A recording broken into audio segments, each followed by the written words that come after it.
Alright, Bismillahirrahmanirrahim. Assalamualaikum warahmatullahi wabarakatuh dan salam satu Malaysia saya ucapkan kepada semua peserta bagi program pada hari ini. Saya selaku Ketua Kumpulan 2 akan memulakan pembentangan bagi kumpulan kami yang bertajuk Pengenalan Pelan Strategik yang disediakan sepenuhnya oleh Kumpulan 2 Bomber Institusi 2 UTHM Kampus Pagoh. Baiklah, seperti mana yang anda ketahui, pelan merupakan satu elemen yang sangat penting bagi memastikan pertubuhan organisasi ataupun jabatan tersebut mencapai pencapaian yang sangat cemerlang sepanjang penubuhannya. Jadi, saya pasti anda semua tertanya-tanya apakah pelan yang dilakukan oleh Jabatan Bomber dan Penyelamat Malaysia. Maka kumpulan kami akan menerangkan berkaitan isu tersebut dengan lebih baik. Baiklah, sebelum saya dan ahli kumpulan saya yang lain meneruskan pembentangan pada hari ini, izinkan saya memperkenalkan ahli kumpulan saya terlebih dahulu. Okey, kumpulan 2 dianggotai oleh saya iaitu Muhammad Izhan bin Marjahan dengan nombor kad matriks AA200-518 dan yang kedua dianggotai oleh Muhammad Aiman Han bin Firuz Han dengan nombor kad matriks AA201035 dan yang ketiga Muhammad Fauzi bin Samsir dengan nombor kad matriks AA201286 dan yang terakhir dianggotai oleh Muhammad Yudi Azwi bin Muhammad Zaidi dengan nombor kad matriksnya iaitu AA200243. Jadi, saya mengharapkan semua peserta bagi program pada hari ini memberikan perhatian sepenuhnya sepanjang pembentangan yang dilakukan oleh kumpulan kami kerana kumpulan kami akan menanyakan beberapa soalan melalui platform grup WhatsApp yang anda telah masuk. Jadi, pastikan anda berjaya menjawab kesemua soalan tersebut. Okey? Okay, saya akan mulakan dengan pengenalan pelan strategik Jabatan Bomber dan Penyelamat Malaysia. Baiklah, tahun 2021 telah dipilih sebagai target. Pelan strategik ini selaras dengan wawasan negara yang akan mencapai status negara maju pada tahun tersebut. Untuk terus relevan, Jabatan Bomber dan Penyelamat Malaysia perlu membuat persediaan yang rapi bagi menyahut cabaran dan aspirasi rakyat terhadap perkhidmatan kebombaan dan menyelamat yang kian meningkat. Pelan strategik jabatan ini juga bertepatan dengan dua perubahan besar yang berlaku di dalam jabatan iaitu perubahan skim perkhidmatan dan perubahan struktur organisasi yang lalu. Ianya juga bagi memastikan Jabatan Bomber dan Penyelamat Malaysia berupaya menghadapi cabaran pada masa kini dan hadapan pada tahap siap siagaan paling tertinggi bagi menjalankan tugas dan tanggungjawab dengan cekap dan berkesan. Pelan strategi ini juga sebagai pencetus budaya korporat yang berdaya saing, progresif dan peka terhadap kehendak masyarakat dan persekitaran. Dan moto bagi pelan strategik Jabatan Bomber dan Penyelamat Malaysia ialah ke arah penyampaian perkhidmatan bomber dan menyelamat yang melebihi ekspektasi masyarakat ataupun dalam bahasa Inggerisnya iaitu towards a fire and rescue service delivery beyond the expectation of the public. Baiklah, setiap pelan sudah pasti mempunyai objektif ataupun tujuannya tersendiri. Jadi, objektif bagi pelan strategi jabatan ini ialah yang pertama, memastikan Jabatan Bomber dan Penyelamat Malaysia sentiasa relevan sebagai organisasi yang memberikan perkhidmatan. Yang pertama, pemadaman kebakaran dan penyelamatan. Yang kedua, khidmat nasihat pencegahan kebakaran. Yang ketiga, memberikan khidmat kemanusiaan. Yang keempat, melaksanakan penguasaan undang-undang keselamatan kebakaran. Selain itu juga, objektifnya ialah untuk memastikan Jabatan Bomber dan Penyelamat Malaysia mempunyai hala tuju yang jelas dan terancang bagi memenuhi cabaran semasa dan akan datang. Malahan, objektifnya juga untuk menjadi panduan kepada keseluruhan warga bomba untuk yang pertama bersama-sama menghayati dan bersatu hati mencapai tujuan murni. Yang kedua, memantapkan perkhidmatan yang diberikan kepada masyarakat. Yang ketiga, mencapai potensi yang tertinggi dalam segala aspek. Alright. Pelan strategik Jabatan Bomba dan Penyelamat Malaysia merupakan pelan jangka masa panjang iaitu pada tahun 2009 hingga 2021 yang merangkumi pelbagai topik. Tapi kumpulan kami akan menerangkan 5 sahaja antara subtopik di dalam pelan strategik Jabatan Bomba Penyelamat Malaysia. Seperti yang anda dapat lihat di paparan skrin anda semua, iaitu kumpulan kami akan menerangkan berkaitan hala 7 Jabatan Bomba Penyelamat Malaysia. Yang kedua, aspirasi jabatan. Yang ketiga, sistem star rating. Dan yang keempat, MS ISO. Dan yang paling terakhir iaitu Key Performance Index, KPI. Jadi saya akan menyerahkan pembentangan seterusnya kepada ahli kumpulan saya iaitu kepada Muhammad Fauzi bin Samsir untuk menerangkan berkaitan tajuk yang seterusnya. Sekian, terima kasih. Assalamualaikum warahmatullahi wabarakatuh. Nama saya Muhammad Fauzi bin Samsir. Saya akan membentangkan berkenaan tentang hala 7 Jabatan Bomba dan Penyelamat Malaysia. Terdapat 3 aspek di dalam hala 7 Jabatan Bomba dan Penyelamat Malaysia ini. Yang pertama adalah visi JBPM, yang kedua adalah misi JBPM dan yang ketiga adalah objektif JBPM. Untuk visi JBPM adalah menjadi sebuah organisasi kebombaan dan penyelamatan yang bertaraf antarabangsa. Misi JBPM pula adalah Jabatan Bomba dan Penyelamat Malaysia komited untuk memberi perkhidmatan kebombaan dan penyelamatan yang profesional bagi menyelamatkan nyawa, harta benda dan alam sekitar dengan menggunakan sumber secara berkesan dan teknologi terkini. Objektif JBPM pula adalah untuk memberi khidmat pencegahan memadam kebakaran, menyelamatkan nyawa dan harta benda, memberi khidmat kemanusiaan serta menguatkuasakan undang-undang yang berkaitan dengan cekap dan berkesan. Baiklah, saya akan teruskan berkenaan tentang aspirasi Jabatan Bomba dan Penyelamat Malaysia. Yang pertama sekali adalah tentang etika Jabatan Bomba dan Penyelamat Malaysia. Setiap elemen dalam etika JBPM ini perlu ada dalam setiap ahli bomba di Malaysia ini.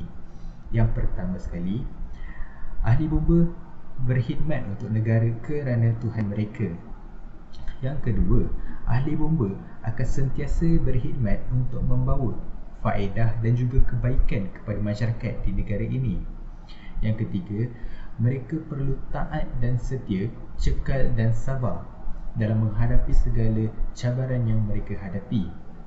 Yang keempat, setiap ahli bomba itu perlu bekerja dengan dedikasi, cekap dan juga berdisiplin.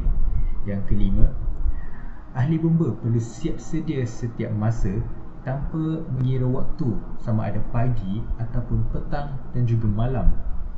Yang terakhir, ahli bomba perlu seerat, serasa, sehati, sejiwa kerana mereka perlu bekerjasama dan kerjasama itu sangatlah penting dalam melakukan sesuatu tugas dalam membantu masyarakat. Okey, seterusnya berkaitan tentang dasar kualiti. Komitmen kami kepada masyarakat adalah untuk memberikan khidmat kebombaan dan penyelamatan yang profesional dan berkualiti. Bomba di Malaysia ini sangat mementingkan khidmat kebombaan yang berkualiti supaya masyarakat di negara ini tidak berasa ragu dengan khidmat-khidmat yang diberikan oleh bomba. Okey, seterusnya berkenaan tentang pusat kecemerlangan. Jabatan Bomba telah mewujudkan beberapa pusat kecemerlangan di negara ini kerana mereka ingin memantapkan lagi kemampuan dan kemahiran pegawai bomba dalam menangani insiden yang pelbagai. Pusat kecemerlangan terdapat di beberapa buah negeri dengan tujuan untuk menjadi pusat rujukan dan latihan kemahiran selain latihan yang diperolehi di Akademi Bomba dan Penyelamat Malaysia. Antara lokasi-lokasi pusat kecemerlangan di Malaysia ini adalah di Kuala Lumpur, Perak, Selangor, Negeri Sembilan dan Terengganu. Seperti yang kita dapat lihat di dalam slide ini, setiap negeri itu mempunyai aspek-aspek kemahiran yang difokuskan. Seperti contoh, di Kuala Lumpur adalah Pusat Kecemerlangan High Rise Rescue. Di Perak, Pusat Kecemerlangan Menyelamat di Air. Selangor adalah Pusat Kecemerlangan Kebakaran Hutan. Di Negeri Sembilan pula adalah Pusat Kecemerlangan Kemalangan Jalan Raya. Dan di Terengganu adalah Pusat Kecemerlangan Hazmat. Baiklah, saya akan serahkan kepada rakan saya. Terima kasih. Assalamualaikum warahmatullahi wabarakatuh. Nama saya Muhammad Razwi bin Muhammad Zaidi. Sekarang saya akan menerangkan tajuk ketiga kami, iaitu Sistem Star Rating. Yang pertama 3.1 iaitu tujuan. Tujuan sistem star rating ialah berkeliling ini bertujuan memberi panduan kepada semua pihak berkuasa negeri PBN dan pihak berkuasa tempatan PBT tentang pelaksanaan sistem star rating PBT. Yang kedua ialah 3.2 iaitu latar belakang. Fungsi dan peranan pihak berkuasa tempatan PBT sentiasa mendapat perhatian umum. Beberapa masalah pelaksanaan dasar-dasar kerajaan yang berlaku di PBT adalah berpunca daripada beberapa kekalangan organisasi yang dihadapi oleh PBT itu sendiri. Akibat daripada itu, sistem penyampaian perkhidmatan oleh PBT dikatakan lemah dan tidak bermaya. Keadaan ini telah berlanjutan sehingga menimbulkan kebimbangan bahawa sekiranya ia tidak ditangani dengan segera, maka ia akan memberi kesan ke atas daya saingan negara.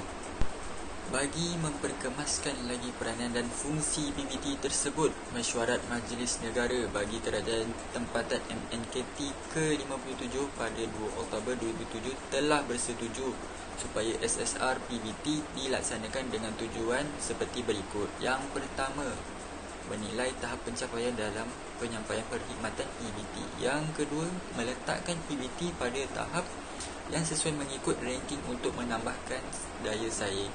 Yang terakhir, mengkemaskinikan ciri-ciri PBT yang cekap supaya menjaga dan memelihara kecekapan organisasi. Okey, yang seterusnya iaitu 3.3 pelaksanaan sistem star rating, juga dikenali sebagai sistem penggradean. Sistem penggradean ini bertujuan untuk menggradekan tahap kesampaian perkhidmatan yang disediakan oleh PBT. Ia akan dilaksanakan berdasarkan 4 kriteria berikut. Yang pertama, pengurusan 30%. Yang kedua, perkhidmatan teras 35%. Yang ketiga, pengurusan pelanggan 15%. Yang keempat, penyertaan dan pandangan penduduk 20%. Berkeliling ini dihasilkan bertujuan untuk memastikan pihak berkuasa melakukan kerja dengan cekap kepada masyarakat supaya dapat menghasilkan masyarakat yang aman, damai dan bebas daripada sebarang ancaman yang tidak sihat. Assalamualaikum, saya Muhammad Imahan dan dalam slide ini saya akan menceritakan tentang apakah itu MS ISO.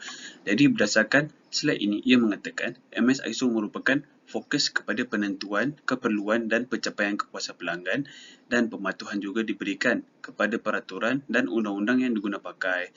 Jadi di sini kita dapat tahu yang MS ISO ini merupakan satu perkhidmatan ataupun satu guideline perkhidmatan yang diberikan supaya kita dapat mencapai kepuasan pelanggan yang menggunakan perkhidmatan tersebut.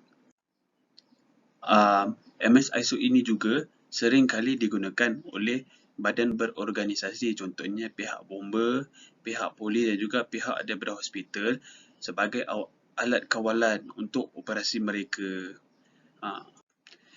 MS ISO ini juga digunakan sebagai salah satu medium untuk menggambarkan keberhasilan ataupun pencapaian perkhidmatan dalam sesuatu badan berorganisasi. MS ISO ini juga merupakan salah satu kaedah ataupun cara peningkatan berterusan dalam perkhidmatan. Jadi, Untuk faedah MS ISO, terdapat 5. Yang pertama, meletakkan penekanan yang lebih kepada penglibatan kepimpinan. Yang kedua, membantu menangani risiko organisasi dan peluang dengan teratur. Contohnya, bila berlaku sesuatu kejadian tidak diingini, jadi kita ambil contoh pihak bomba kenalah melakukan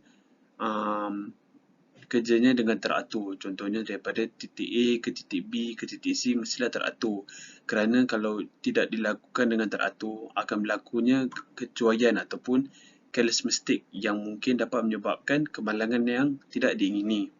Yang ketiga, komunikasi yang ringkas dan umum yang membantu terutama kepada organisasi yang menggunakan pelbagai sistem pengurusan seperti keselamatan dan alam sekitar. Yang keempat, dapat menguruskan rantaian bekalan dengan lebih cekap. Contohnya, apabila terjadi sesuatu, kita kena ikut dia punya sequence dia ataupun urutan pekerjaannya. Jadi, dengan MS ISO ni, dia dapat memastikan ia lebih cekap dan lebih efisien yang dapat memastikan perkhidmatan dijamin dan mendapatkan kepuasan pelanggan. Dan yang terakhir adalah lebih mesra pengguna untuk organisasi dan organisasi berasaskan pengetahuan. Jadi, untuk terakhir pada bahagian MS ISO, kita dapat tahu iaitu evolusi MS ISO. Jadi, berdasarkan slide ini, kita dapat tahu yang MS ISO ini berubah daripada tahun 1987 hingga ke tahun 2015. Kenapa MS ISO ini berubah dari tahun ke tahun adalah untuk memastikan perkhidmatan yang disediakan oleh organisasi tersebut makin berkualiti dan juga efisien yang dapat meningkatkan kepuasan pelanggan yang melanggan perkhidmatan tersebut. Okey, baik. Jadi dalam slide ini saya akan menerangkan apakah itu KPI ataupun Key Performance Index. KPI ataupun Key Performance Index merupakan satu pencapaian ataupun performance sebuah organisasi yang menjadi penunjuk pencapaian pelaksanaan organisasi masing-masing dalam satu jangka masa yang tertentu. Jadi KPI dari sini kita dapat tahu yang KPI ini adalah satu sistem pengukuran tahap pelaksanaan, tahap pencapaian sesuatu organisasi tersebut. KPI ataupun KPI juga ialah sistem pengukuran yang mudah, yang berkesan dan membantu organisasi menjelaskan dan mengawal tahap kemajuan sesuatu proses perkhidmatan. Jadi di sini kita dapat tahu juga yang KPI ini membantu dengan mudah. Jadi dia merupakan satu alat pengukuran yang mudah dan yang berkesan, membantu organisasi mengetahui tahap perkhidmatan, tahap pencapaian perkhidmatan mereka. Tujuan utama KPI adalah memberikan pengukuran ke atas faktor-faktor utama yang akan memberikan kejayaan jangka masa panjang kepada organisasi. Ianya perlu diukur secara berterusan bagi melihat kebersanan serta peluang-peluang penambahbaikan bagi menjamin kecemerlangan organisasi. Jadi, di sini kita dapat tahu KPI ini merupakan alat pengukuran yang kita dapat mengukur tahap kecemerlangan sesuatu organisasi. Dan daripada situ, organisasi tersebut dapat menambah baik lagi perkhidmatan yang mereka sediakan untuk masa hadapan untuk memuaskan perkhidmatan mereka kepada pengguna. Jadi, untuk terakhir, saya akan menceritakan kepentingan Key Performance Index. Yang pertama, ia dapat menjelaskan hala tuju organisasi. Contohnya, pihak Bomba Malaysia dapat mengetahui hala tuju utama mereka iaitu menyelamatkan mangsa-mangsa yang terperangkap dalam kebakaran ataupun bencana alam sekitar. Yang kedua, organisasi dapat memberikan tumpuan kepada bidang utama kepada pihak yang berkepentingan. Contohnya, tujuan utama pihak bomba adalah memberikan pertolongan ataupun memberikan bantuan memadamkan kebakaran kepada bangunan yang terbakar dan juga menyelamatkan mereka yang terperangkap. Dan yang terakhir, menilai semua prestasi yang telah disasarkan. Seperti contohnya, pihak bomba telah menyasarkan untuk sebuah jentera tiba di tempat kejadian kurang daripada 5 minit. Jadi, kalau sebuah jentera dapat sampai kurang daripada 3 minit. Jadi mereka dapat menilaikan prestasi tersebut dan mengatakan terdapat peningkatan dalam prestasi mereka. Okey, baiklah. Terima kasih diucapkan kepada Aiman Han di atas pembentangan anda sebentar tadi, dan tidak lupa juga kepada ahli kumpulan yang lain. Saya ucapkan terima kasih. Okey, sekarang saya akan menerangkan kesimpulan dan penutup. Dan nak habis dah pembentangan kumpulan kami pada hari ini. Okey, kesimpulannya ialah Jabatan Bomber dan Penyelamat Malaysia mempunyai sepenuh keyakinan dan amat optimis melalui kefahaman dan penghayatan serta komitmen dalam semua peringkat. Pelan strategik ini akan benar-benar menjadi wadah pencetus dan penjana kepada usaha-usaha berterusan untuk memacu Jabatan Bomber dan Penyelamat Malaysia bagi mencapai kejayaan dengan lebih hebat dalam tempoh yang ditetapkan, iaitu pada tahun 2009 hingga 2021. Akhir kalam, kami percaya dan yakin setiap peserta program pada hari ini mempunyai iltizam yang kuat dan dapat bersatu hati untuk memahami dan mengenali Jabatan Bomber dan Penyelamat Malaysia dengan lebih baik dan lebih mendalam. Diharapkan ilmu yang disampaikan ini memberikan manfaat kepada semua yang melihatnya. Tidak lupa juga, saya selaku Ketua Kumpulan 2 mewakilkan ingin memohon 1000 keampunan dan kemaafan sekiranya terkurang ataupun terlebih bahasa sepanjang penyampaian ataupun pembentangan saya dan ahli kumpulan lain bagi tajuk pada hari ini. Itu sahaja daripada kumpulan kami. Sekian, wabillahi taufiq wal hidayah. Wassalamualaikum warahmatullahi wabarakatuh dan selamat sejahtera. Terima kasih.